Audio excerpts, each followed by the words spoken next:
Nikon's 105mm full-frame macro lens, the Nikkor Micro 105mm f2.8 GIF ED in the review. We take a look how the prime lens performs for its predestine purpose, photos in the macro range, and if the €800 or dollars are a justified price.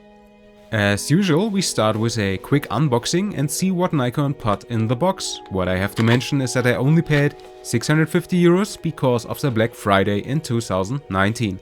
So this purchase was a kind of spontaneous one. But this lens was always on my must-have list, so this deal came at the right time. We got a pouch for our lens in the box and again no real padded bag like for the zoom lenses. But that's okay, I store the lens in the pouch if I don't need it.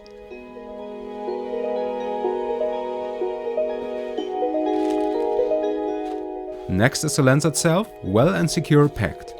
The Nikkor 105mm has an open aperture of 2.8 and this provides a good light transmission for the sensor. It focuses internally and that's what the IF stands for.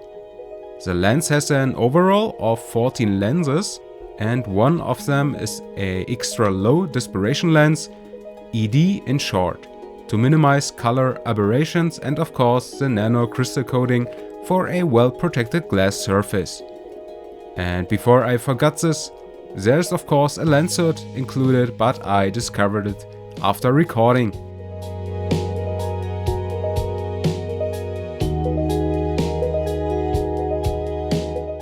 The lens has a measurement of 11.6 centimeters in the length and 8.3 centimeters in the diameter.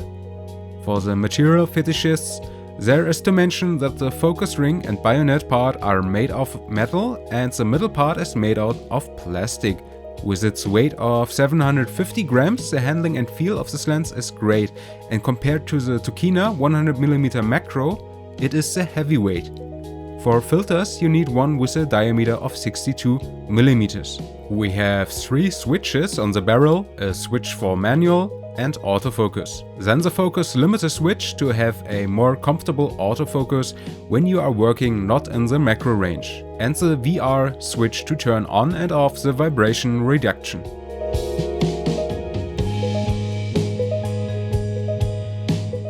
The autofocus performance is great for a lens for a macro purpose. Working at the closest distance you need some patience sometimes because the focus doesn't hit at the first try, but that's no deal breaker. If I work with a tripod and the 105mm, I don't use the autofocus, I set it to manual and have the comfort of the focus peaking of the D850.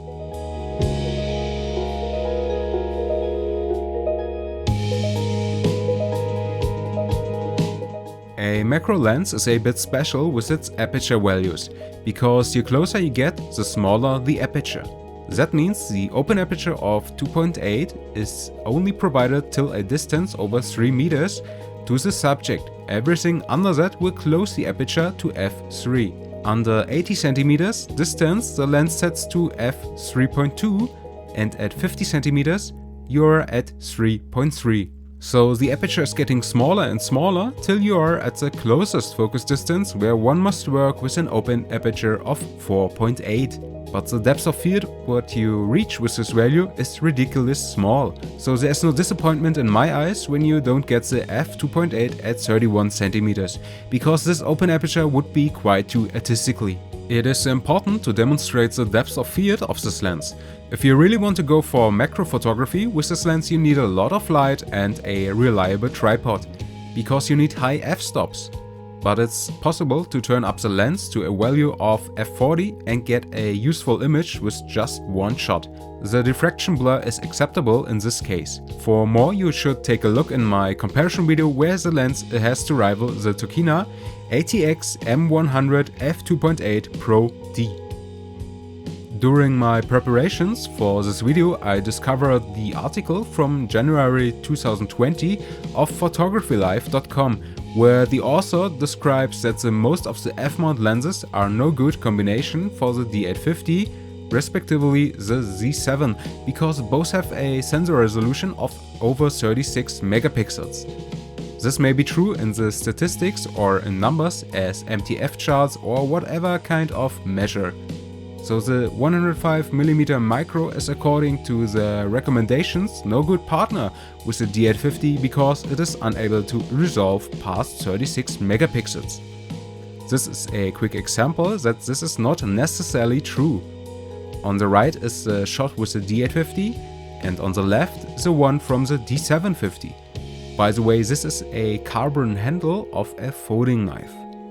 Are there any huge differences in sharpness? Not a bit. These were made with the open aperture of f4.8.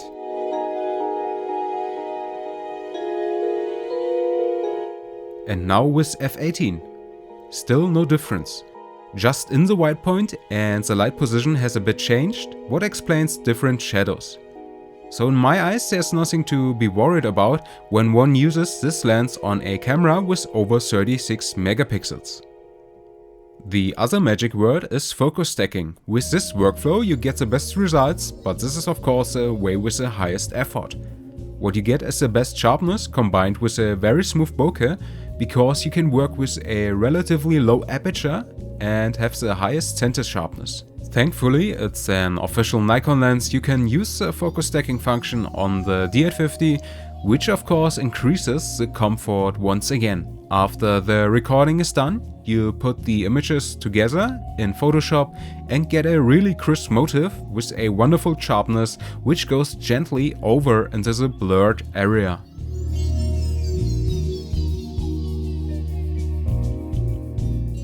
If you saw the comparison between this and the Tokina 100mm, then you remember the €2 coin. Let's have a look back at this image. The chromatic aberration is quite heavy in this example, but this image shows also a very special light condition. The diffused light shines directly from above on a reflecting surface, but if you are looking for the standard situation where the color fringing could appear at high contrast edges, then the Nikkor 105mm micro delivers a solid performance.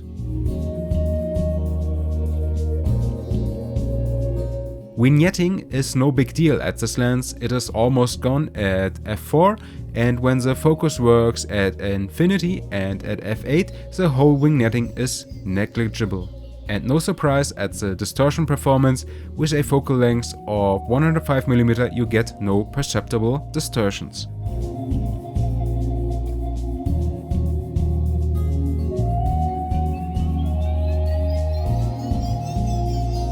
The Nikkor Micro 105mm f2.8G is doing an excellent job. It delivers the crisp sharpness which one expects from a macro lens and has a nice handling thanks to its VR, what is useful for portraits. But the lens is from 2006, so don't expect any stabilization wonders here.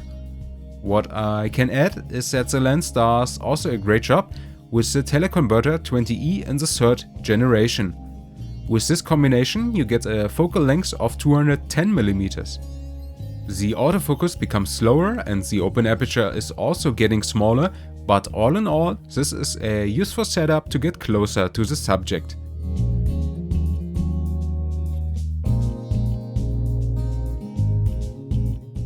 And of course, to get closer, there is still the possibility to use achromatic lenses with a filter thread of 62mm. What is quite impressive is the solid performance of sharpness with high f numbers. The diffraction blur is there, but not so drastically as expected. Images with f40 and beyond are still presentable, and this makes this lens a very comfortable workhorse.